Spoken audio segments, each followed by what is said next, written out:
Hey guys, it's Fantasy King here, back again with another AFL fantasy video.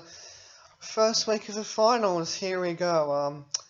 And as carnage left, right and centre, the teams have been announced.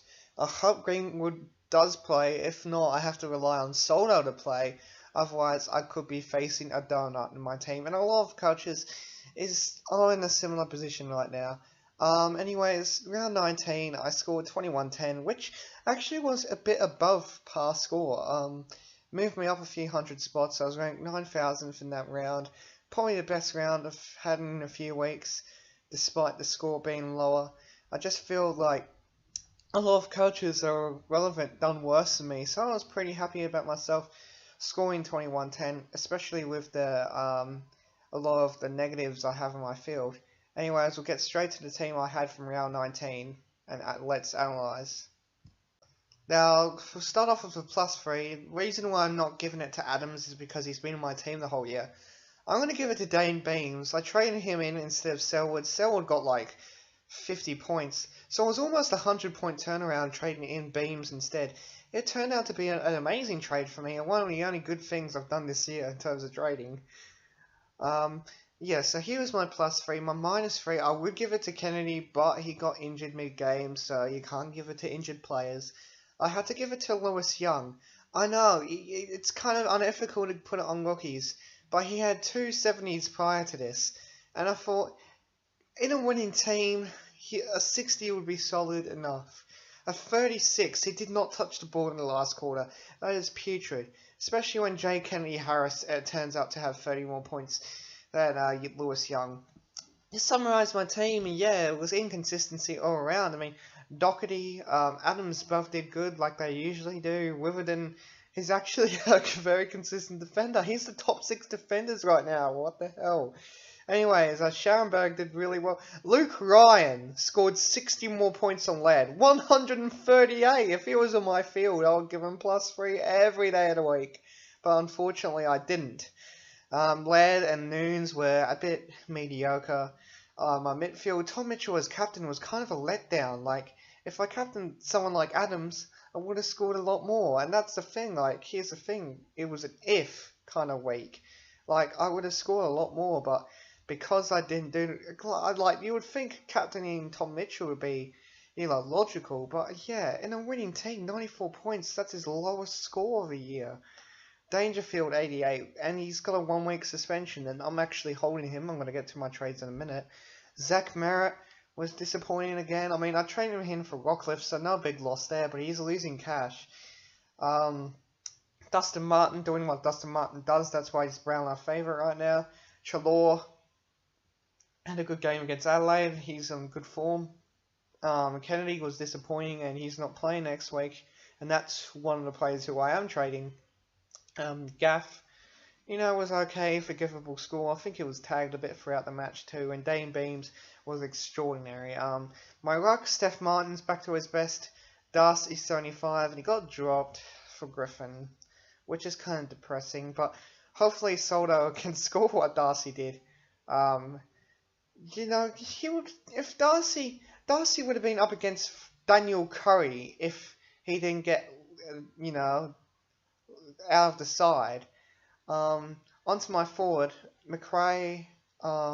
He's probably the most consistent forward right now, other than Sidebottom, who I can't trade in because of what's been happening this week, all the carnage. Heaney was a bit mediocre. Same with Steele. Dalhouse was a little bit below average. Greenwood likewise, and Young, I expected a little bit more from him. So here are my trades ahead for round 20. Josh P kept me out because he's injured, and I can't afford to have an injured player in my team, so Robbie Gray comes in. Josh Kennedy hasn't been in good form anyway, so yeah. Robbie Gray has a pretty good fixture for the rest of the year. I know he's only been averaging 80 all year, but he's getting more time in the midfield, and I feel as if now, even if he spends some time up forward, he'll still manage to go well, and that's why he's my team. At this stage, he just misses out in the top 6 forwards. Currently I have him in my midfield, but that's because of all the carnage that's gone on. My other trade is getting Aaron Blackout, who hasn't played in like 2 months, out for Patrick Ryder.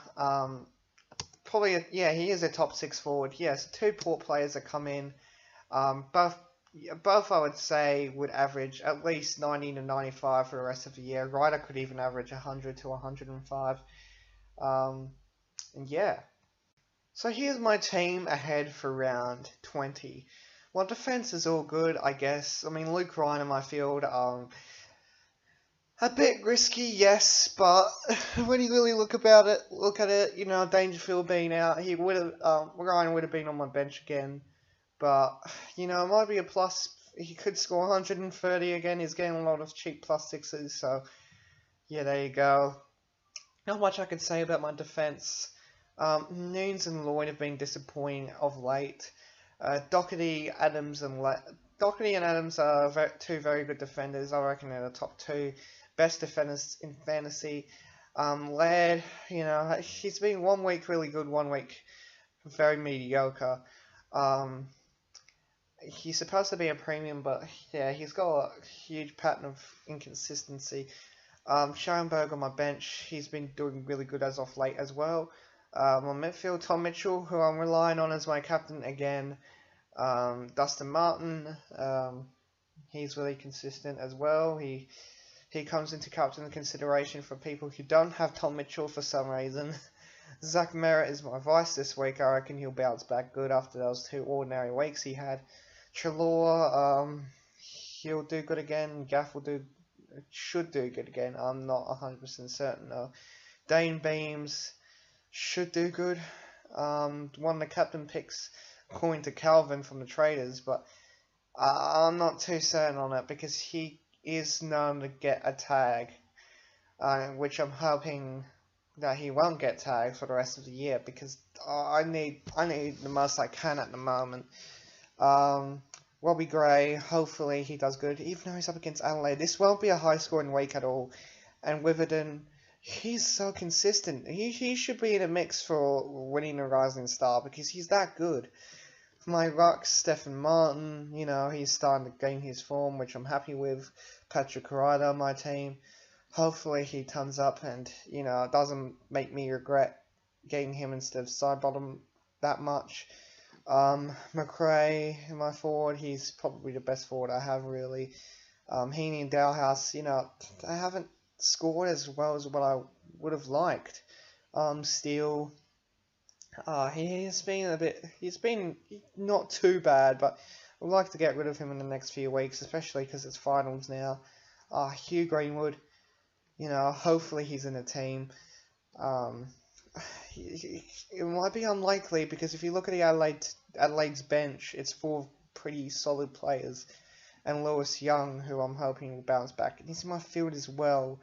Jay Kennedy Harris and Darcy Cameron on my bench, obviously, and I'm going to take part of round 20. Anyways, best luck in the finals. I'm probably going to lose the first week because there's a lot of carnage happening around my team. Make sure you leave a like if you enjoyed this video, and I'll talk to you again when round 20 is completed. Until then, I'll see you guys later.